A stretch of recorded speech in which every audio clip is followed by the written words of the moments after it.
Hey guys, Joe here. Thanks for checking out another video on the channel. Hey look, we're getting a little bit more work done. It's coming along nicely, some extra shading, all that fun stuff. And we'll be continuing the sleeves this year, but that's not the point of today's video. Sorry, I just got it done, so it's kind of cool. Also very sore. Shading sucks.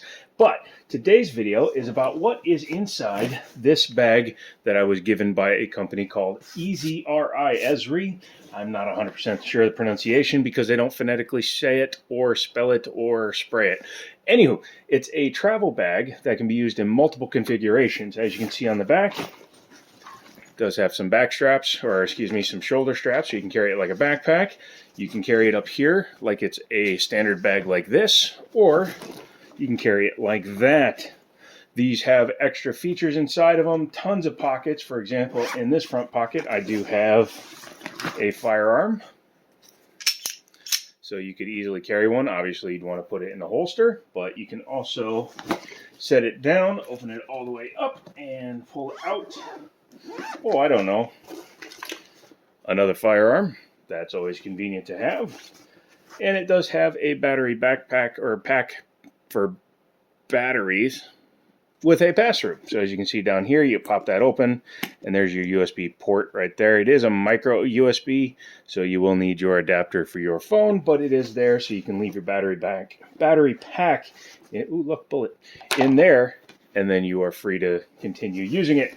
So Esri, thank you for sending me out the bag. I did let my father take it on a cruise. That's why it's got a few marks on it, but those will wipe just right off with some cleaner, and this bag will be as good as new. So if you want to check it out, they sent it to me because they were like, hey, we think it would make a good range bag, so please check it out. And I've had it for a little over a month. It's been very nice to have, and it does work well for what the intended purpose of the bag is.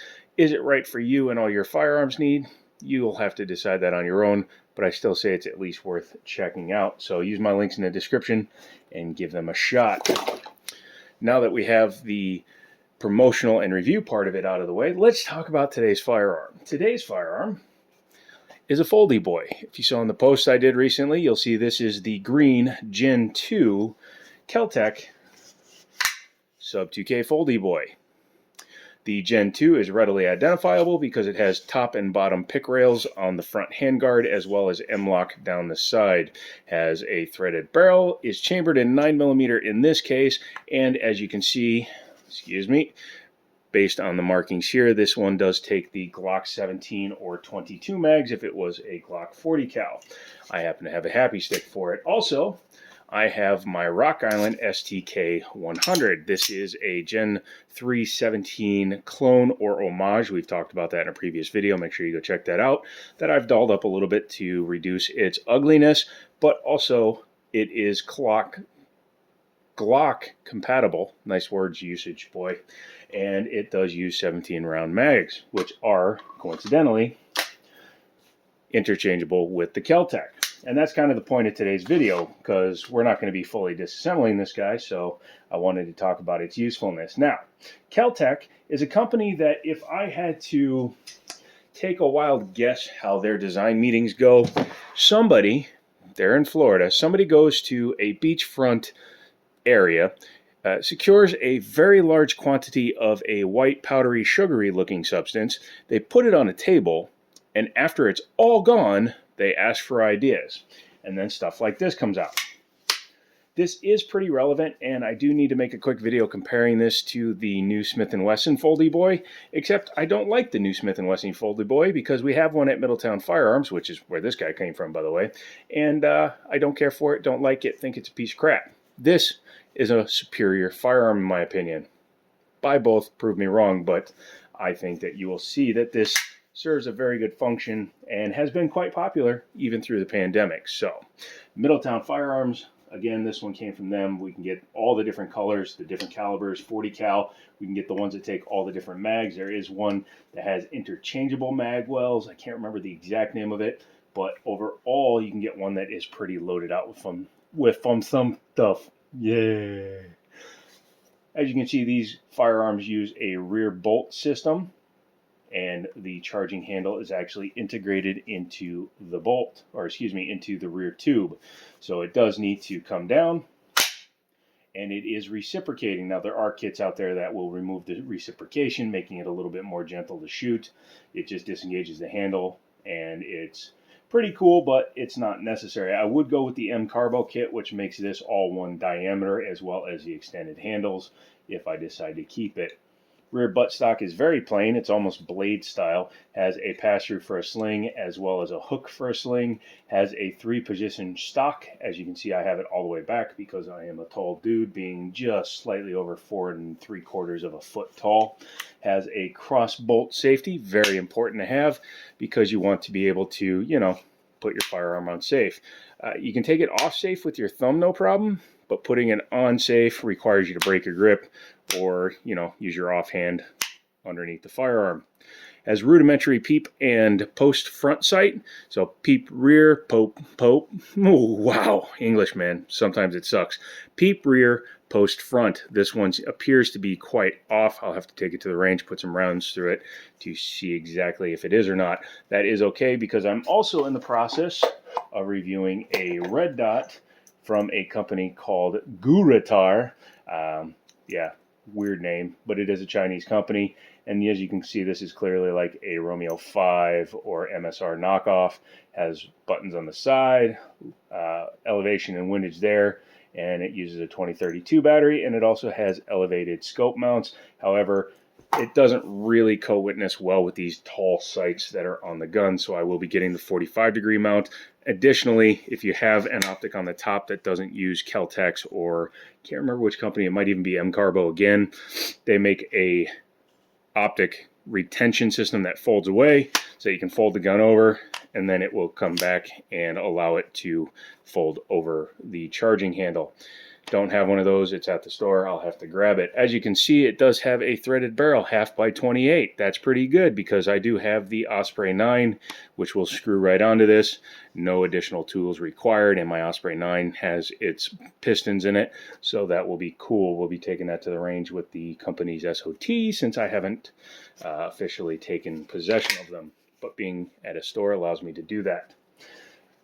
There are 2 variants of the Kel-Tec Sub 2K. This one uses the 17-round mags. There is also the 1st generation and some 2nd generation guns with a shorter grip module, which take the 15-round Glock 19 mags. I prefer the one that takes the 17s because, let's face it, it is a pistol caliber carbine, so you might as well be able to get as many rounds in it as you can.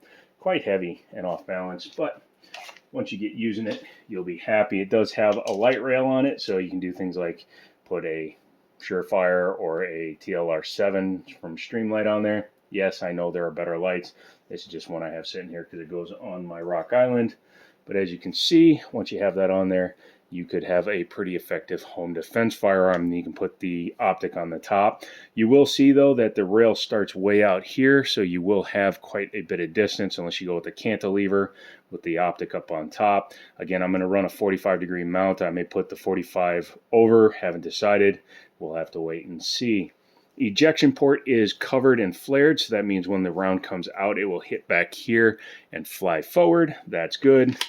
As you can see, it's a bit of a pull. It's not too tremendously heavy. I can pull it no problem, but it does work well. There is no last round bolt hold open. Wow. I tried to think of 14 words at once, and none of them came out, except they all came out at the same time. Thumbs up for that. Alliterate. That's the word of the day. Put alliterate in the comments. But anyways, when it does cycle, the bullets will pop out and shoot forward. Nice. Has a mag release that is quite large and not reversible. As you can see, it's small on this side like a Gen 3. Then you come over here and it's got this huge locking tab. Kind of bizarre. Trigger guard is quite small, which is kind of funny also since it is the takedown or the fold mechanism here.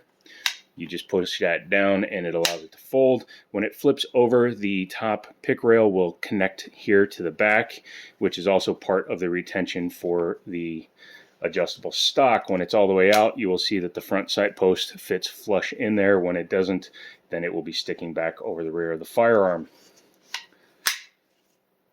You can also see that the body of the gun is polymer and it's held together with screws.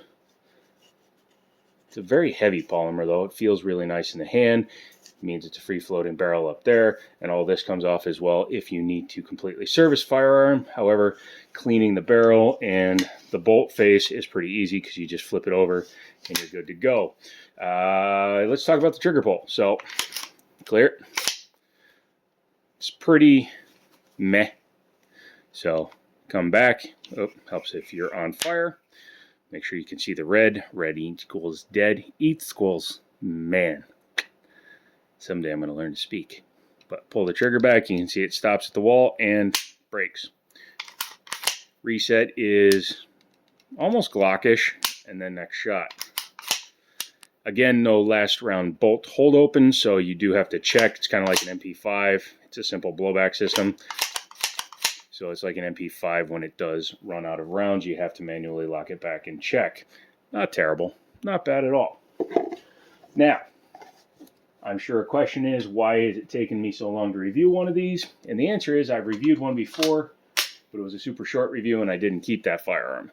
I'll probably be keeping this for a little while, unless something fun or fancy or special comes along and I would decide to trade it in, because that's why I buy some of these guns. Some of these guns are trades from other guns. Some of them are guns I want to see if they run again. Isn't that weird looking? And I want to have some fun with them before I sell them on.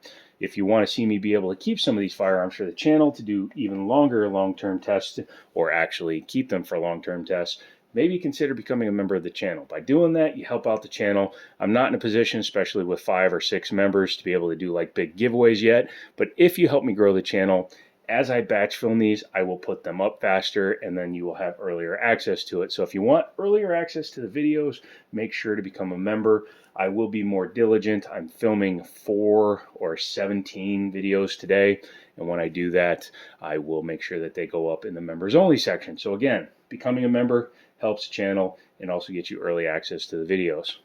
If you want to do that, I really appreciate it. Check out Middletown Firearms if you want either of these firearms.